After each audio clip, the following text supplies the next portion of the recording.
Hey guys, and welcome to this edition of Scruff's Garage. So today in the shop behind me, I have my 99 F250.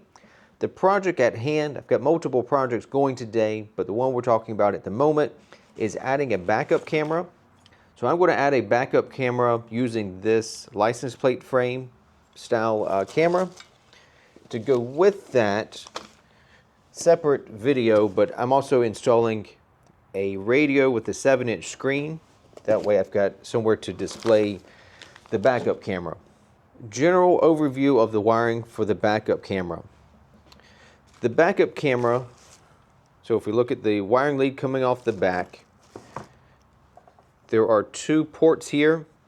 The yellow is your video signal, so that's pretty straightforward. They give you wiring for that. The yellow connector, they just fit together. We'll talk about this traveler wire here in a second. The red lead coming off the end of the camera is for power.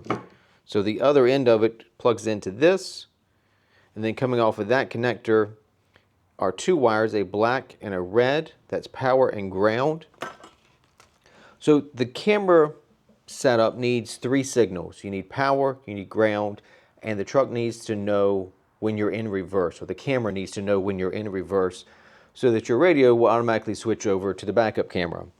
So for me, like I said, I've got an F250. I'm also setting up to do some towing. So I have a 7-pin trailer connector at the back that I'm adding. That 7-pin connector at the back has all three of those signals that I need. So that's where I'm going to tap into to get those power, ground, and reverse signal that will operate with the camera. Now there are multiple ways to wire the camera, but for me, I want the camera powered all the time, not just when the truck is in reverse.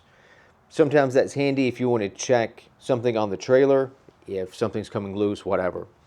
So I want constant, at least when I say constant, I mean switch with the key, a 12-volt power source.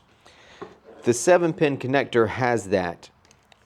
So the red wire on the 7-pin, at least on mine, is a power wire. So I've cut and spliced into that, and that red wire goes into the red wire that will plug into the camera. The white wire is the ground. So I've done the same thing on the ground wire. So that's these two that will come off to this connector that goes to the camera.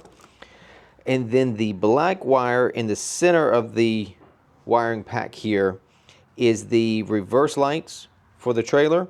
So I've tapped into that, and I have a lead that I came off with. This is just a piece of 18 gauge wiring. That I will run to this traveler or trigger wire that runs with the video cable. So this will run the length of the truck.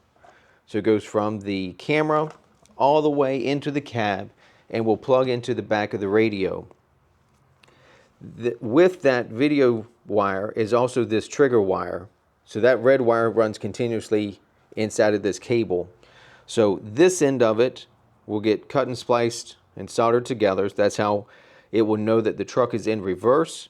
And then this end, the other end that's at the radio end, one of the wiring harnesses they give you for the radio, this pink wire will be for the backup camera.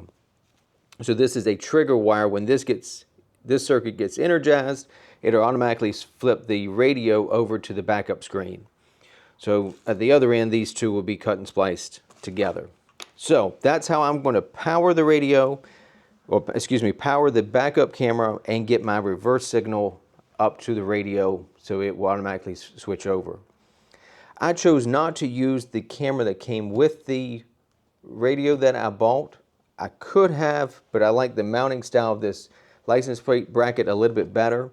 Should I ever want to, I could use that camera as a forward-facing camera up at the bumper. I really don't have a need for that at the moment, so I'm not going to install it. But the radio does have a separate input. If you wanted a forward-facing camera, you could do something like that as well. So let's get on with the rest of this installation, and I'll show you how I'm going to set this up. Okay, so the video cable runs from the camera on the license plate along the frame rail And then to get it into the cab of the truck, I pulled up this trim piece and the kick panel trim piece that would fit over here by your hood release.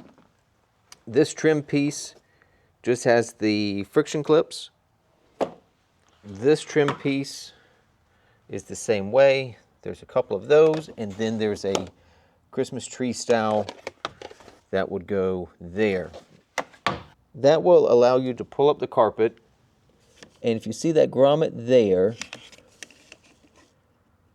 you can pull that grommet out, cut a slice in it, and that's where we route the video cable. I ran it in some split loom.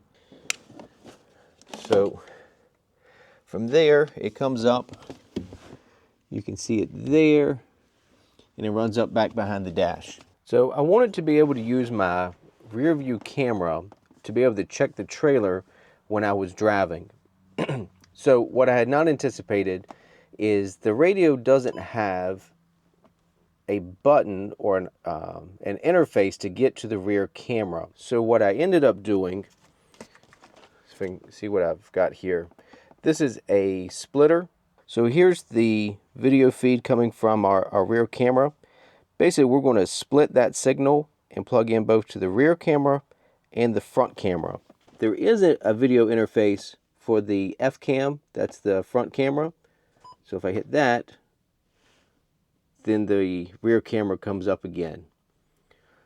So that works out. That'll do what I need it to do. I wish there was an interface that I could have just hit a button for, our cam.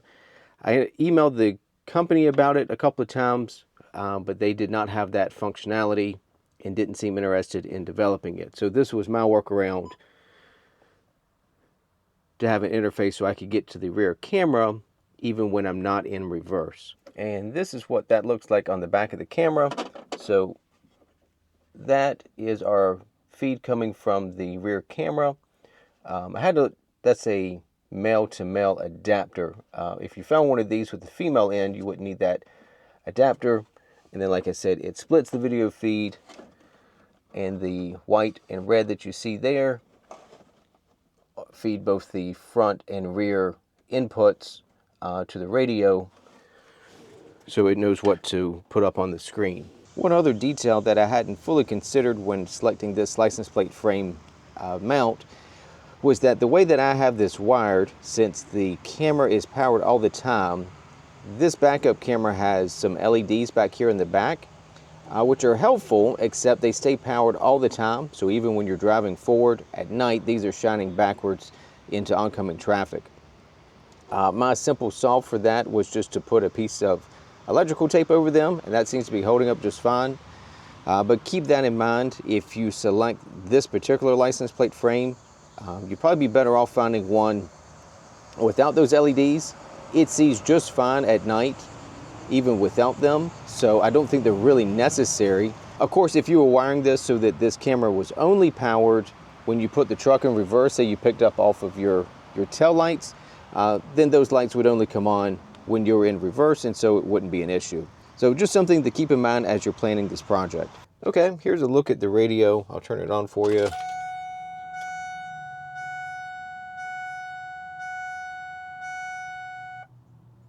So you can email this company and they'll send you the logo screen. So if you want Ford or GMC or Chevy, whatever you want in the startup screen.